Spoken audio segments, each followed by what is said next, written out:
جب سب چلے گئے تو جبریل آ گئے. آپ نے فرمایا کیا ہوا؟ خاموش کھڑے تھے.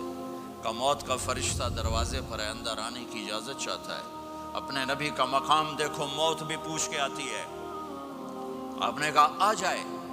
آپ کی اجازت پر ملک الموت اندر آئے. اسرائیل کا السلام علیکہ یا رسول اللہ. کہنے لگا آپ پہلی ہستی ہیں، میں سلام کر رہا ہوں، میں نے کبھی کسی کو سلام نہیں کیا. کہنے لگا آپ پہلی ہستی ہیں، اللہ نے فرمایا تھا پوچھ کے اندر جانا، بن پوچھے نہ جانا. پھر کہنے لگے آپ پہلی ہستی ہیں، اللہ نے فرمایا آنا چاہیں تو لے آنا، رہنا چاہیں تو چھوڑ کے آ جانا. یہ وہ دربار رسالت ہے جہاں موت بھی پوچھ کے آتی ہے. آپ نے فرمایا میں اجازت دے دوں میری جان نکالو گے؟ کہا جی نکالوں گا. آپ نے یوں جبریل کو دیکھا، کیا کہتے ہو، جاؤں یا رہ جاؤں؟ جبریل نے کہا اللہ آپ کی ملاقات کے شوق میں ہیں، فیصلہ آپ کریں گے. ہاں یہ بات سنانا چاہتا تھا اگلی. آپ نے کہا اچھا جاؤ، پہلے اللہ سے پوچھ کے آؤ میرے بعد میری امت کے ساتھ کیا کریں گے، میرے بچوں کے ساتھ. یہ ساری مائیں میرے بچے میرے بچے میرے بچے میرے بچے.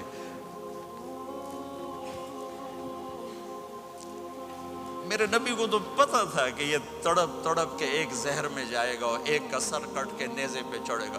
کیوں نہیں ان کے لیے ہاتھ اٹھائے؟ ہمارے لیے کیوں روئے کہ جاؤ اللہ سے پوچھ کے میرے بعد میری امت کے ساتھ کیا کرے گا، میں پھر جواب دوں گا.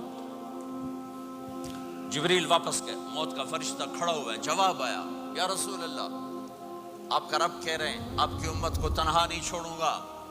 مجھے میرے رب کی قسم جو سن رہا ہے جس نے ہمیں یہاں جمع کیا ہے، سنو میری بات غور سے. اگر میرے نبی یہ سوال نہ اٹھاتے تو آج میں اور آپ بھی بندر خنزیر میں بدل چکے ہوتے. میری اور رب کی کوئی رشتہ داری نہیں ہے. اس امت نے وہ سب کچھ کر دیا جو پہلی امتوں نے کیا، لیکن کون ہے جس نے اصحابوں کو روکا ہوا؟ وہ میرے نبی کے آنسو، میرے نبی کی آہیں، میرے نبی کی دعائیں، میرے نبی کی فریادیں، میرے نبی کی تڑپ، میرے نبی کا رونا، میرے نبی کا پیٹ پہ پتھر باندھنا. اس نے روک دیا. کوئی نبی جاتے ہوئے امت کے لیے نہیں رویا. واحد نبی ہیں جو جاتے ہوئے امت کے لیے روئے، میری امت میری امت میری امت. کوئی رابعہ بصری بعد میں آئیں گی، کوئی جنید بغدادی بعد میں آئیں گے، باغی بغاوت، اور پھر وہ روئیں اور پھر وہ تڑپیں اور پھر وہ دعائیں کریں، پھر وہ کہیں یا اللہ میری امت میری امت میری امت. ہائے ہائے.